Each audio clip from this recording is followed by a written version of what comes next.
यशोधरा खाना मुर्दाबाद मुर्दाबाद मुर्दाबाद। यशोधरा खाना मुर्दाबाद मुर्दाबाद मुर्दाबाद। सलमान के कातिल को फांसी दो फांसी दो। सलमान के कातिल को फांसी दो फांसी दो। सलमान के कातिल को फांसी दो। नहीं बात के मतलब उसकी फोटो वापस भैया थोड़ा सरको ना, बीच में इनको आने दो। सरको ना, अरे इधर तुम सरको ना, इधर सरको। हाँ बीच में रहो वैसे तो सरको। नमस्कार, आप देख रहे हैं इंडिया फैक्ट न्यूज। आपके साथ मैं हूं हिना मेहता। आइए नजर डालते हैं आज की खबर पर। यशोधरा खाना मुर्दाबाद मुर्दाबाद मुर्दाबाद। सलमान के कातिल को फांसी दो फांसी दो। फांसी दो फांसी दो फांसी दो। सलमान के कातिल को फांसी दो फांसी दो।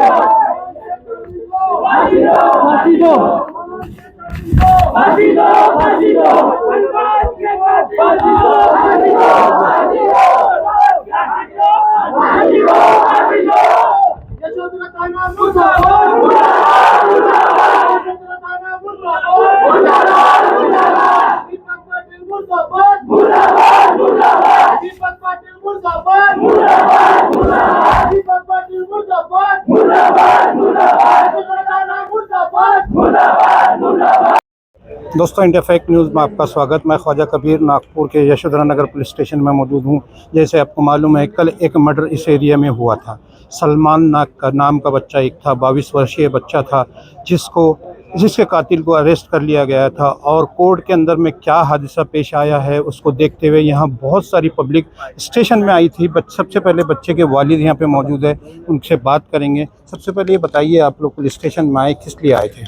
पुलिस स्टेशन में इसलिए आए हम कि मर्डर केस के आरोपी को एक दिन में सजा दे दी। ये कोर्ट की गलती है। बेल दे दी है, एक दिन में वैसे ही छोड़ दी है। और मुझे फ़ोन आ रहा है, ये ऐसा हो गया, लोग मेरी हंसी उड़ा रहे हैं कि मेरा बच्चा गया और एक दिन में, मतलब इन्हें पूरा हिंदुस्तान में अभी तक क्या ऐसा काम हुआ नहीं।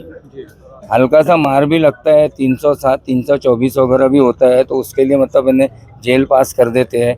इन्होंने जेल पास भी नहीं करे, कोर्ट से उनको छोड़ दिए, यहाँ थाने से ही छोड़ दिए। तो थाने से छोड़ा गया है या कोर्ट के ऑर्डर से छोड़ा गया है? कोर्ट के ऑर्डर से छोड़ा गया है। वो बंदा बोलता इसको मराठी नहीं आती है। जब उसका मतलब है वहाँ से लिविंग वगैरह निकाले हैं तो उसमें मराठी में सबसे ज़्यादा उसके मार्क आए, यानी मराठी में एकदम ज़बरदस्त है वो। अभी आपने डीसीपी से बात की है, नित्यानंद झा ने आपने इससे बात किया, सब लोगों से क्या आश्वासन दिया आपको? डीसीपी सर ने तो बहुत अच्छी बात की है कि बोले हम एक भी, उन्होंने अपनी मम्मी की कसम खाई, अपनी माँ की कसम खा के बोलता हूँ कि बोले एक भी आरोपी को छोड़ूंगा नहीं, मैं जीने नहीं दूंगा। बोले डीसीपी सर ने हमको समझा के बताया। हमको बहुत भरोसा है डीसीपी सर का और वो काम करेंगे। बाबू खान साहब, टेक्निकल इशू बताया जा रहा है, टेक्निकल इशू क्या है बताइए, थोड़ा अच्छा तफसील से बताइए। टेक्निकल इशू ये बताया गया है कि वो उसके जो वकील है उसने कोर्ट में कहा है कि जो नोटिस पर पुलिस ने इसको आरोपी को अरेस्ट किया है वो मराठी में, और इसको मराठी आती ही नहीं है। बस यही टेक्निकल इशू पर उन्होंने कुछ एविडेंस दिए कि जो और जज साहब ने इस पर उनको बेल दे दिया। तो जज ने बेल ही दिया ना, बेल दिया वहाँ से हाँ, वहाँ से वैसे छोड़ दिया। और जबकि इनको अभी तक बॉडी दफनाने की थी अपने बच्चे को, और खबर आती है कि लड़का छूट गया कोर्ट से। अब हमको नहीं पता था कि किसकी साठगांठ से हुआ, तो हम यहाँ पे पूरे लोग, मुस्लिम समुदाय के लोग जमा हुए यशोधरा थाने के पास, और यहाँ पे हमने नारे निर्देशन भी किया। फिर अभी डीसीपी साहब आए, नित्यानंद झा साहब, उन्होंने हमारे को टेक्निकल इशू बताया कि ये हमारी पुलिस की गलती नहीं है, ये कोर्ट ने ऑर्डर किया। वो भी किसी बिना पे क्या, उसके जज के जो रेफरेंस पे, जज ने जो उनका जज बोल रहा, उनके वकील ने जो रेफरेंस दिया कि भैया वो लड़के को मराठी आती ही नहीं है, वो हिंदी साइडर है, तो उसको हिंदी में नोटिस देना था, इस बात को। फिर अभी जो डीसीपी साहब ने है उसकी मार्कशीट निकाली, उसके स्कूल में जाकर वो 9th तक पढ़ा है, और 9th में हिंदी से ज़्यादा मार्क उसको मराठी में दिखाए हुए। उन्होंने हमारे को उसकी कॉपी भी दिखाई, और उसी के आधार पर अभी उसको रीअरेस्ट किया गया। और आरोपी के साथ जितने भी लोग हैं जो गुनहगार है, जैसा इनका आरोप है कि उसके साथ 5-6 लोग और हैं। अभी एफआईआर कॉपी में 2 ही जन के नाम दिए हैं, 2 ही को आरोपी बनाया, और 2 जन को हमको दिखाया गया कि 2 जन को अरेस्ट किया गया।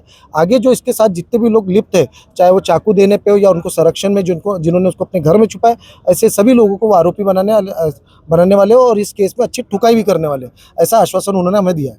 इतने लोग जो जमा हैं यहाँ, ये लोगों से आप क्या अपील करेंगे शांति के लिए?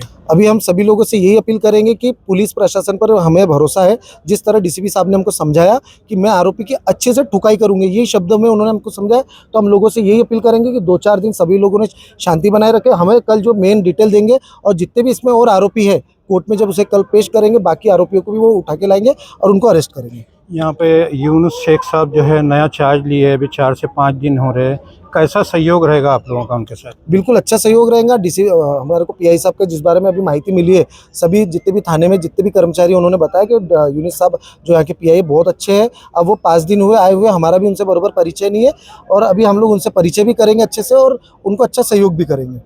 सब पता है, मुझे भी पता है आप लोग क्यों आए यहाँ पे, ठीक है। तो हम लोगों ने उसको फिर से ताबे में लिया है और फिर से जो कल के अपने इश्यूज हुए थे कोर्ट में, जो आप लोगों को सबको पता होगा, मुझे पूरा भरोसा है। तो थोड़ा बहुत कंफ्यूजन हो गया कि मराठी और हिंदी का, आप लोगों को पता है कि मराठी और हिंदी वहाँ पे चला।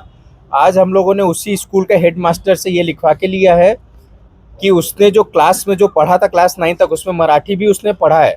इनफैक्ट उसके मराठी में हिंदी से ज़्यादा नंबर आए हैं। समझ रहे आप लोग ना? इसका मतलब हुआ कि मराठी उसको समझ में आता है। और पुलिस का एक नॉर्मल प्रोसीजर होता है कि हम जिस भी लैंग्वेज में लिखते हैं और उसको जो भी लैंग्वेज समझ में आता है, हम उसको हमेशा उस लैंग्वेज में एक्सप्लेन करते हैं। ये हम उसको समझाते हैं, उसके जो एक रिलेटिव होता है उसको भी समझाते हैं, जिस लैंग्वेज में उसको समझ में आता है। ये एक नॉर्मल प्रोसीजर होता है। कोर्ट में थोड़ा बहुत टेक्निकल कन्फ्यूज़न हुआ है, जिसके बारे में मैं बहुत ज़्यादा नहीं बोलूँगा यहाँ पे, लेकिन पुलिस पे भरोसा रखिए। हम लोग अभी फिर से ताबे में लिए हैं, अपना पेपर को और स्ट्रॉन्ग करके वापस से कोर्ट में प्रोड्यूस करके पीसीआर लेंगे और इसमें जितने भी आरोपी का नाम आएगा, सारे आरोपी को इस केस में हम लोग लपेटेंगे। और तब तक के लिए आप लोग शांति रखिए और पुलिस प्रशासन पे भरोसा रखिए। और कोई भी तकलीफ हो, इस तरह से झुंड में मत आइए। कोई भी तकलीफ हो मेरे पास आइए, मैं करके देता हूँ हिसाब किताब सब कुछ ठीक ठाक। कोई भी इशू हो मेरे पास आया करिए आप लोग।